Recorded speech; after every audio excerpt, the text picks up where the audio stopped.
Mary Pop Osborne, Magic Treehouse, Dinosaurs Before Dark.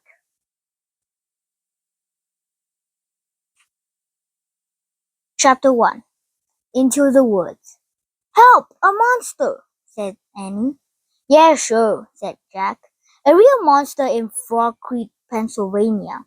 Run, Jack, said Annie. She ran up the road. Oh, brother, thought Jack. This is what he got for spending time with his 7-year-old sister. Annie loved pretend stuff, but Jack was 8.5. He liked real things.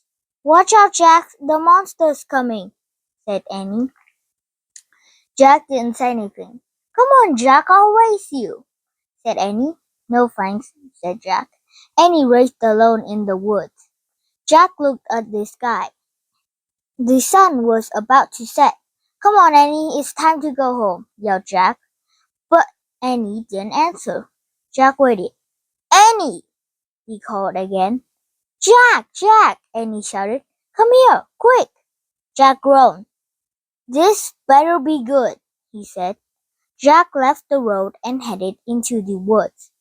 The trees were lit with a golden late afternoon light. Over here, said Annie. Annie was standing under a tall oak tree. Look, she said. She pointed at a rope ladder. It was hanging down from high in the tree. Wow, Jack whispered. At the top of the tree was a treehouse tucked between two branches. That must be the highest treehouse in the world, said Annie. Who built it? Asked Jack. I've never seen it before.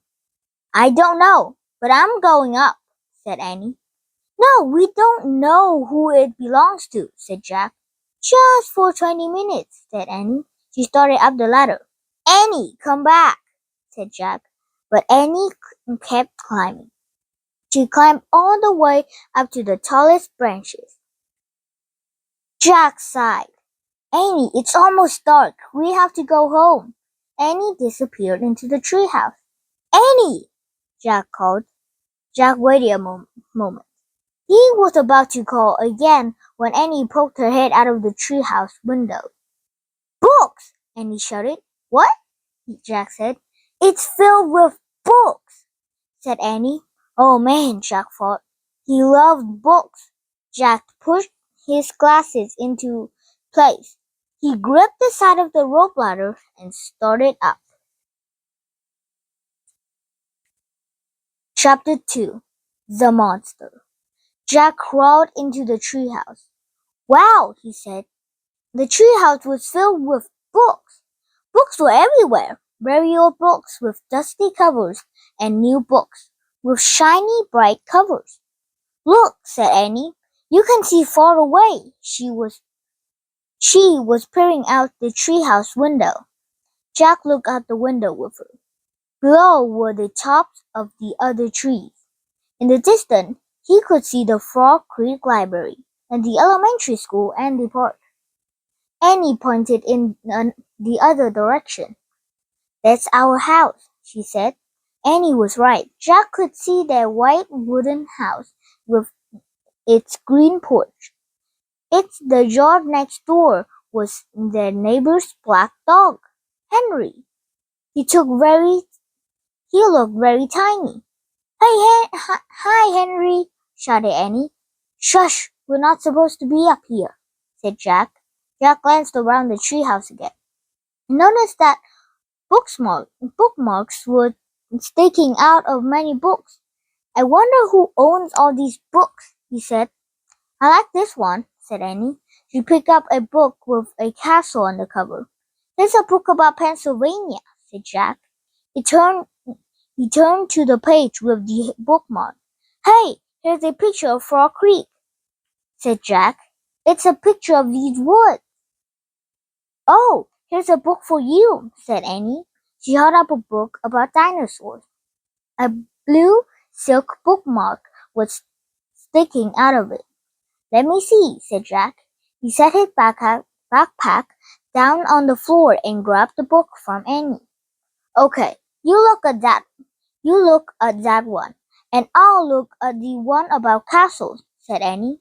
No, We'd better not, said Jack. We don't know who these books belong to. But even as he said this, Jack was opening the dinosaur book to the place where the bookmark was. Go and help himself. Jack turned to a page of ancient flying reptiles. He recognized it, it as a pterodactyl.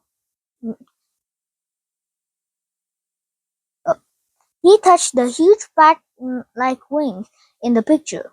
Wow, whispered Jack. I wish I could go to the time of the pterodactyls. Jack studied the picture of the odd-looking creature soaring through the sky. Ah! Screamed Annie. What? Said Annie. A monster! Annie cried. She pointed out the tree house window. Stop pretending, Annie, said Jack. No, really, said Annie. Jack looked out the window. A giant creature was gliding above the treetop. It had a long weird crest on the back of its head, a skinny beak, and huge bat-like wings.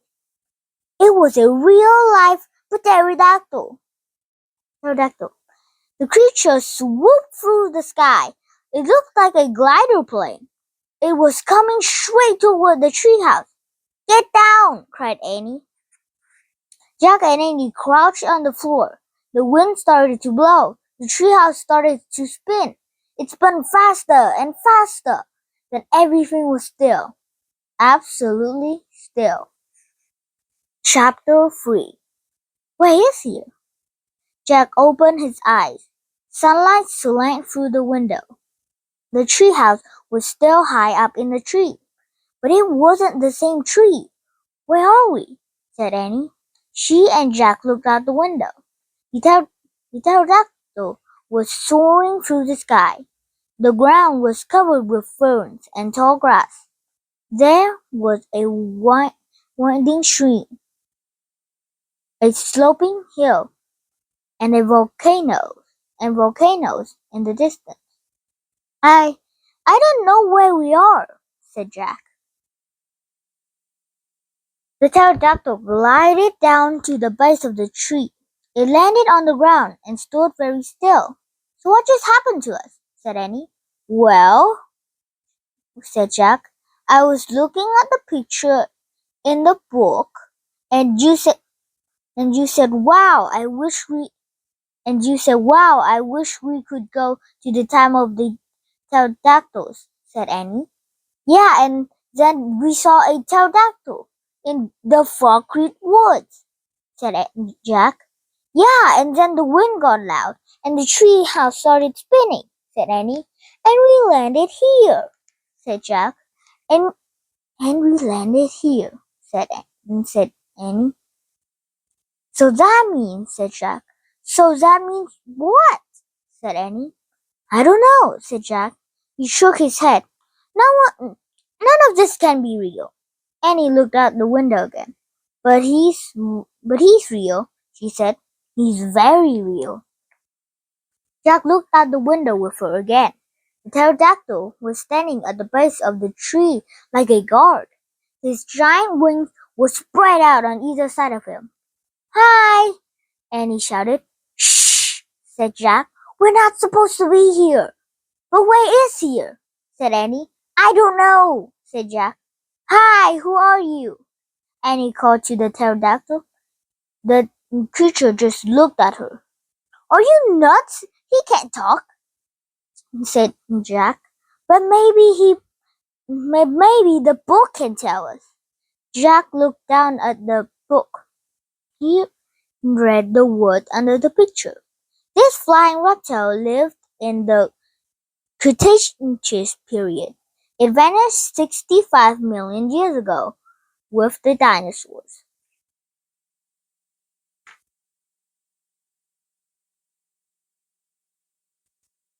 That's impossible, said Jack. We can't have gone to the time 65 million years ago. Jack, said Annie. He's nice. Nice? Said Jack. Yeah, I can tell, said Annie. Let's go down to him. Go down? Said Jack. Annie started down the rope ladder. Hey, come back, said Jack. But Annie kept going. Annie, wait, Jack called. Annie dropped to the ground. She stepped boldly up to the ancient creature. Chapter 4. Henry. Jack gasped as Annie reached out her hand toward the pterodactyl. Oh no, he thought. Annie was always trying to make friends with animals, but this was going too far. Don't get too close to him, Annie, Jack shouted. Annie touched the pterodactyl crest. She stroked his neck. She was talking to him. What in the world is he saying? Jack wondered. He took a deep breath. Okay, he would go down too. It would be a good examine a pterodactyl. He could take notes like a scientist. Jack started down the rope ladder. When he reached the ground, he was only a few feet away from the creature. The pterodactyl stared at Jack. His eyes were bright and alert. He's soft, Jack, said Annie. He feels like Henry. Jack snorted. He's no dog, Annie. Feel him, Jack, said Annie. Jack didn't move. Don't think, Jack. Just do it, Annie said. Jack stepped forward. He reached out very cautiously. He brushed his hand down the creature's neck. Interesting, Jack thought. A thin layer of fuzz covered the pterodactyl's skin. Soft, huh? Said Annie. Jack reached into his backpack and pulled out a pencil and notebook. He wrote, Fuzzy skin. What are you doing? Asked Annie. Taking notes, said Jack. We're probably the first people in the whole wide world to ever see a real-life pterodactyl. Jack looked at the pterodactyl again. The bony crest on the top of his head was longer than Jack's arm. I wonder how smart he is, Jack said. Very smart, said Annie. Don't count on it, said Jack. His brain's probably no bigger than a bean. No, he's very smart. I can feel it, said Annie. I'm going to call him Henry. Jack wrote in his notebook. Small brain?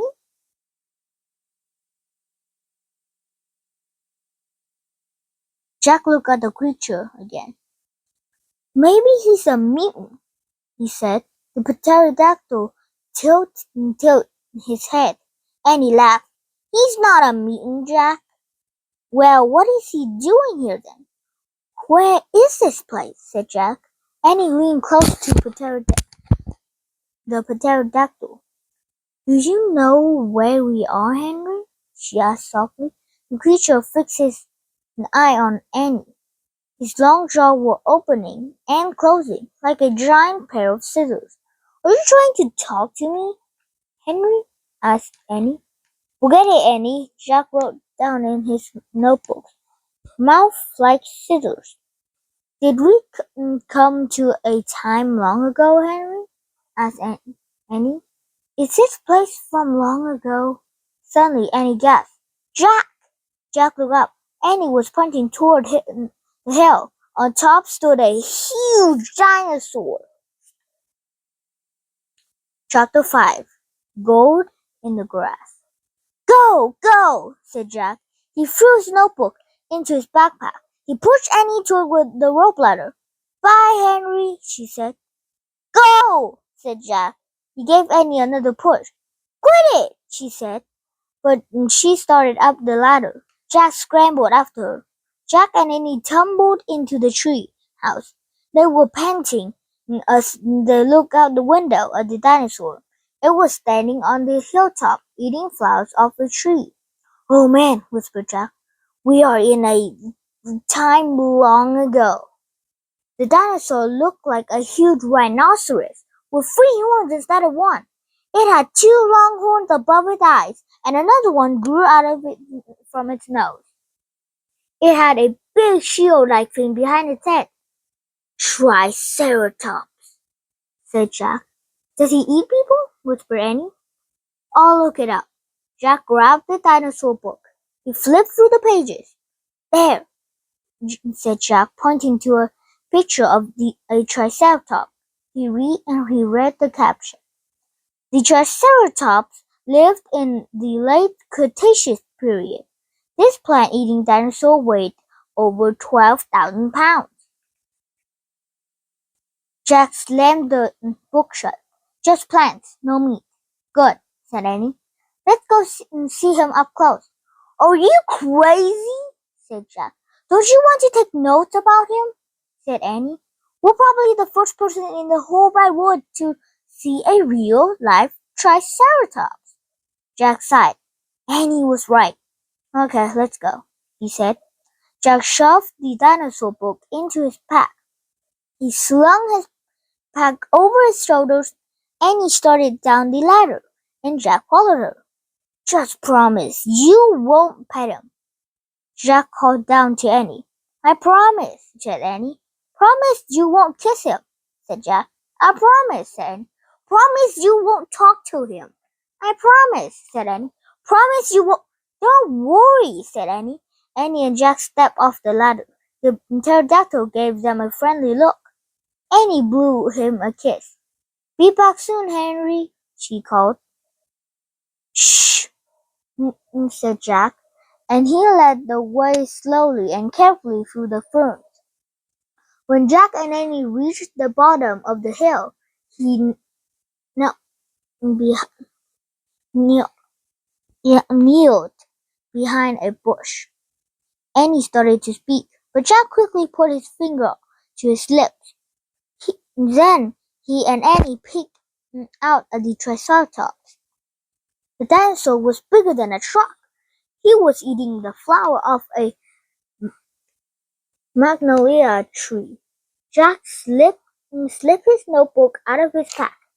He wrote, Eat flowers. Annie nudged him. Jack ignored her. He studied the Triceratops again. He wrote, Eat slowly. Annie nudged him harder. Jack looked at her.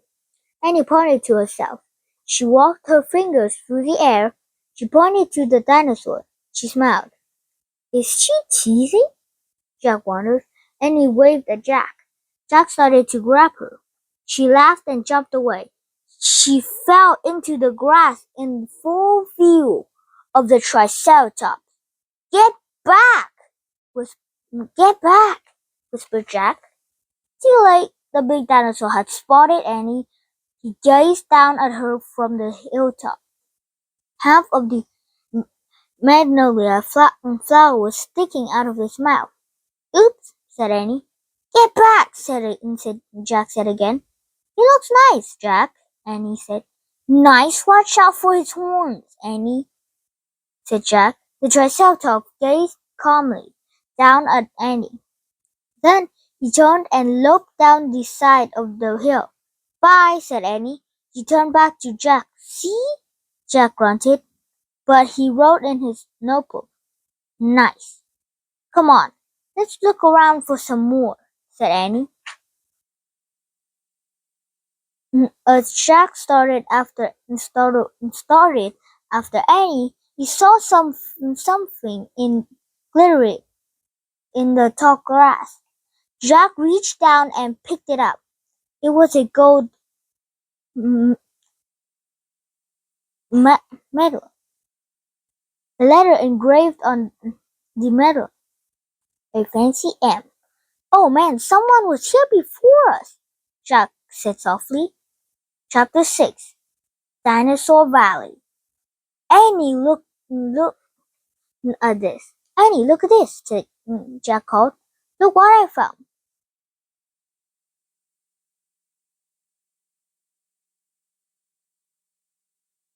Annie had gone up to the hilltops.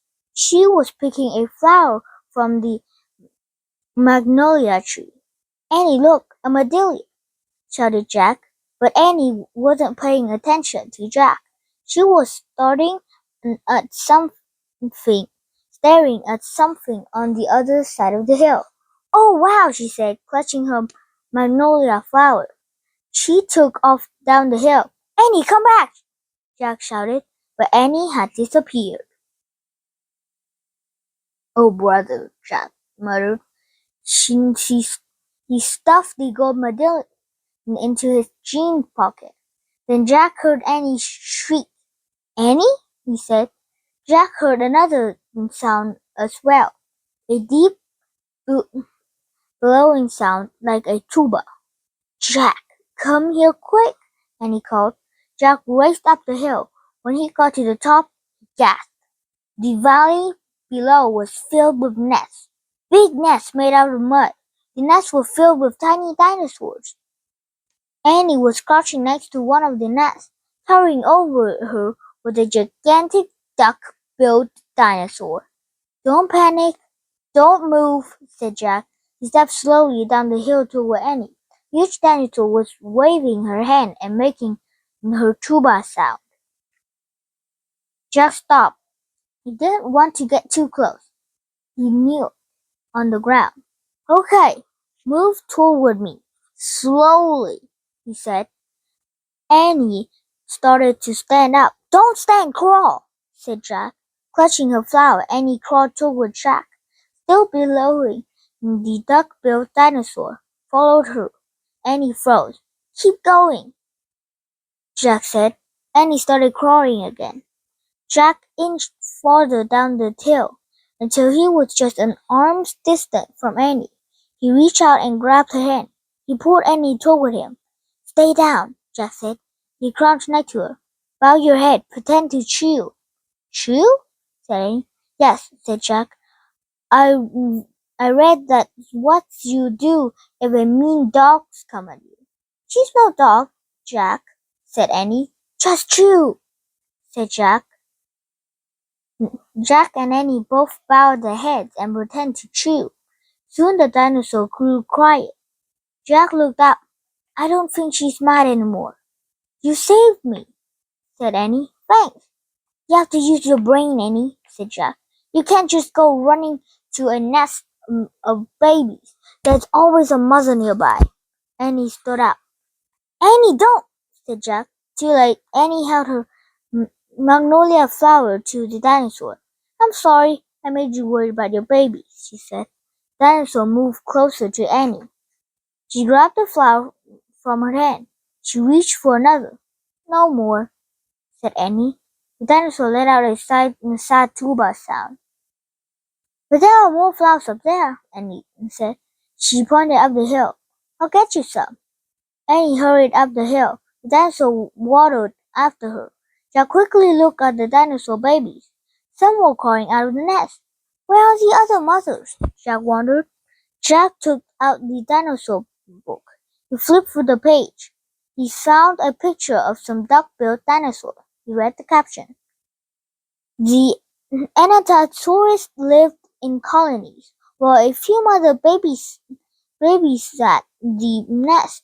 Others looked for food. So there were probably more mothers close by looking for food." Hey, Jack!" Annie called. Jack looked up. Annie was at the top of the hill, feeding magnolia flowers to the giant Anatosaurus. "Guess what?" Annie said. "She's nice too." Suddenly the Anatosaurus made a terrible tuba sound. Annie crouched down and started to chew. The dinosaur charged down the hill. She seemed afraid of something. Jack put the book on his back. He heard Annie. "I wonder why she ran away. We were starting to be friends." Jack looked around. What he saw in the distance almost made him faint. An enormous monster was coming across the plain.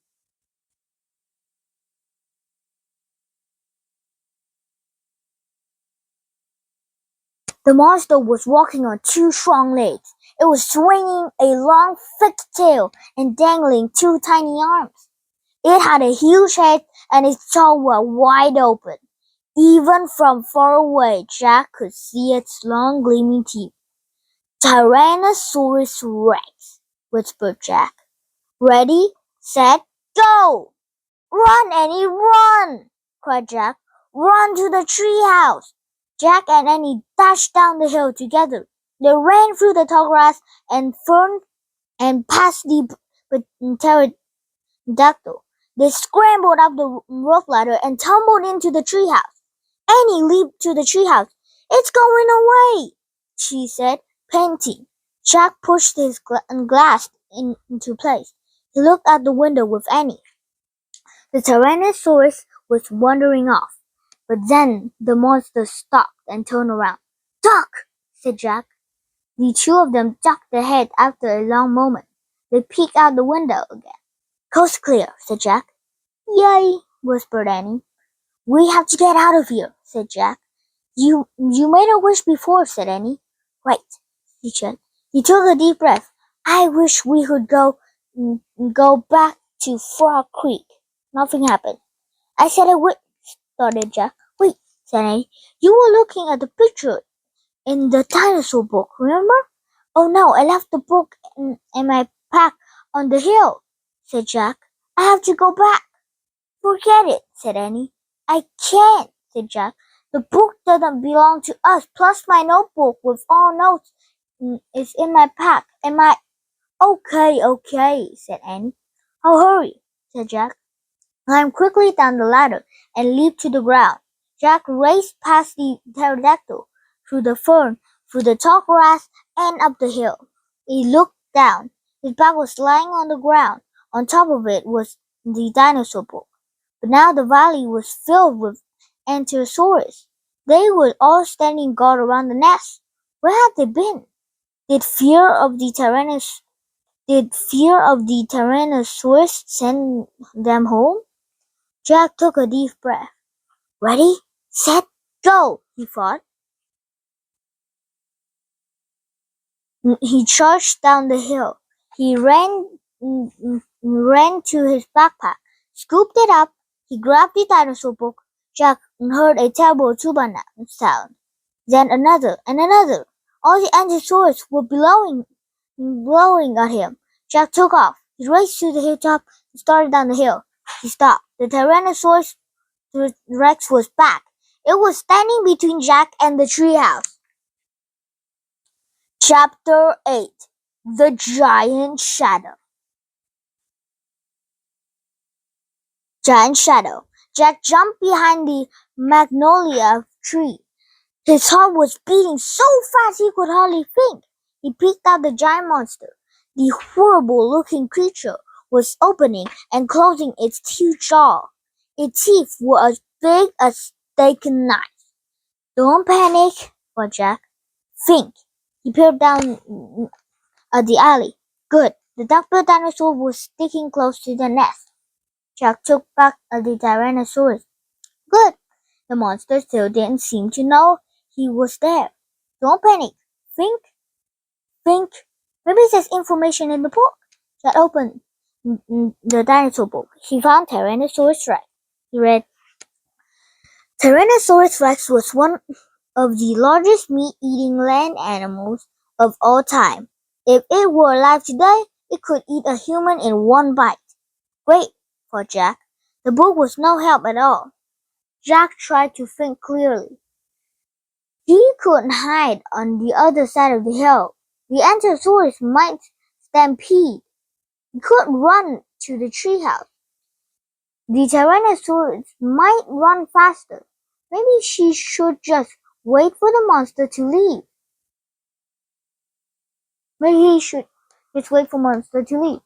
Jack peeked around the tree. The Tyrannosaurus had wandered closer to the hill.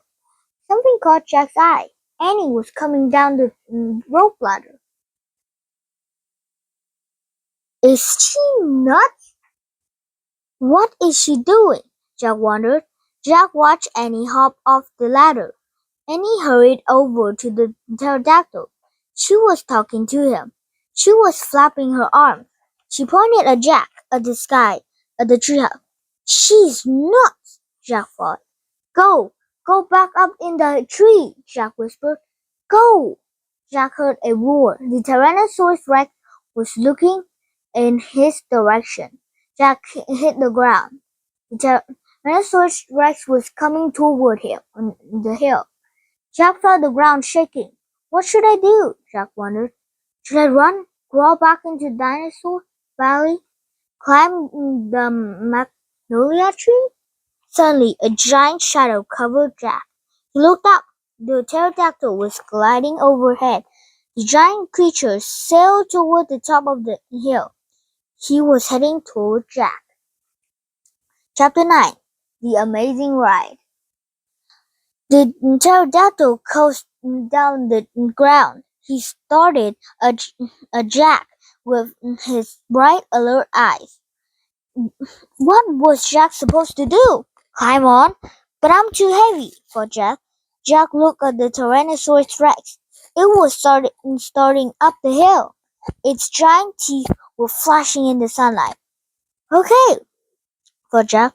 I don't think. Just do it. Jack put his book in his back. Then he climbed onto the pterodactyl's back. He held on tightly. The creature moved forward. He spread his wings and lifted off the ground. Jack nearly fell off as the turret this way and that. The pterodactyl steadied himself and rose into the sky. Jack looked down. The Tyrannosaurus Rex was staring out at him and chomping the air. The pterodactyl glided away. He sailed over the hilltop and over the valley. He circled above all the duck-billed dinosaurs and all the nests filled with babies. Then the pterodactyl soared out over the plain, over the triceratops, who was grazing in high grass. Jack felt like a bird. The wind was rushing through his hair. The air smelled sweet and fresh. Jack whooped and laughed. He couldn't believe it. He was riding on the back of an ancient flying reptile. The pterodactyl sailed over the stream and over the fern and bushes. Then he carried Jack down to the base of the oak tree. When they came to a stop, Jack slid off the creature's back and landed on the ground. The pterodactyl took off and glided into the sky. Bye, Henry, called Jack. Jack, are you okay? Annie shouted from the tree house. Jack pushed his glass into place. He kept staring at the pterodactyl. Jack, Annie called. Jack looked up at Annie. He smiled. Thanks for saving my life, he said. That was really fun. Thank Henry, not me, said Annie. Come on, climb up. Jack tried to stand. His legs were wobbly. He felt a bit dizzy. Hurry, shouted Annie. It was Jack. Look around. The Tyrannosaurus was heading straight toward him. Jack bolted to the ladder. He started climbing. Hurry, screamed Annie.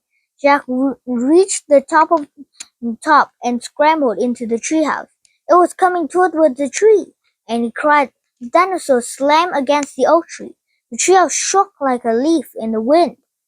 Jack and Annie tumbled into the books. Make a wish to go home, cried Annie. We need the book, the Pennsylvania book, said Jack. Where is it? They both searched madly around the treehouse. Found it, said Jack. He grabbed and flipped the book through the pages. He found the photograph of Frog Creek Woods. Jack pointed to the picture in the book. I wish we could go home, he shouted. The wind began to blow. Jack closed his eyes. He held on tightly to Annie. The treehouse house started to spin. It spun faster and faster. Then everything was still. Absolutely still. Chapter 10. Home Before Dark. Jack heard a bird sing. He opened his eyes. He was still pointing at the picture of the Frog Creek Woods. He peeked out of the treehouse window. Outside he saw the exact same view as the picture in the book. We're home, whispered Annie. The trees were lit with golden late afternoon light. The sun was about to set. No time had passed since they left Frog Creek. Jack! Annie! a voice called from a distance. "That's Mom," said Annie. Jack saw their mother far away. She was standing in front of the house. She looked tiny. "Annie! Jack!" she called. Annie stuck her head out the window and shouted, "Coming!" Jack still felt dazed. He stared at Annie. "What happened to us?" he said. "We took a trip in a magic treehouse," said Annie simply. "It's the same time as we left," said Jack. Annie shrugged. "How did it take us so far away?" said Jack. "And so long ago." "You looked at a picture in my book and said you wish we could go there," said Annie. "And the magic treehouse took us there." "But how?" said Jack. "And who built this magic treehouse? Who put all these books here?" "A magic person, I guess," said Annie. "Oh, look," said Jack. "I almost forgot about this." Jack reached into his pocket and pulled out a gold medallion. "Someone lost this back there," he said, "in Dinosaur Land. Look at the M on it." Annie's eyes got round. "Do you think M stands for magic person?" she asked. "I don't know," said Jack. "I just know someone went to that place before us." "Jack! Annie!" their mom called again. "Coming!" Annie shouted again. Jack put the gold medallion back in his pocket. He pulled the dinosaur book out of his pack and put it back with all other books. Then he and Annie took one last look around the treehouse. "Goodbye, house," whispered Annie. Jack slung his backpack over his shoulders. Annie started down the rope ladder. Jack followed. Seconds later, they hopped onto the ground and started walking out of the woods. "No one's going to believe our story," said Jack. So let's not tell anyone," said Annie. "Dad won't believe it," said Jack. "He'll say it was a dream," said Annie. Mom won't believe it," said Jack. She'll say it was pretend." "My teacher won't believe it," said Jack. "She'll say you're nuts," said Annie. "We'd better not tell anyone," said Jack. "I already said that," said Annie. Jack sighed. "I think I'm starting not to believe it myself," said Jack. He said. They left the wood and started up the road and the house. As they walked past all the houses on the street, the trip to Dinosaur Time did seem more and more like a dream. Only this world and this time seemed real. Jack reached into his pocket. He clasped the gold medallion. He felt the engraving of the letter M. It made his finger tingle. Jack laughed. Suddenly, he felt very happy. He couldn't explain what had happened today, but he knew for sure that their trip in the magic tree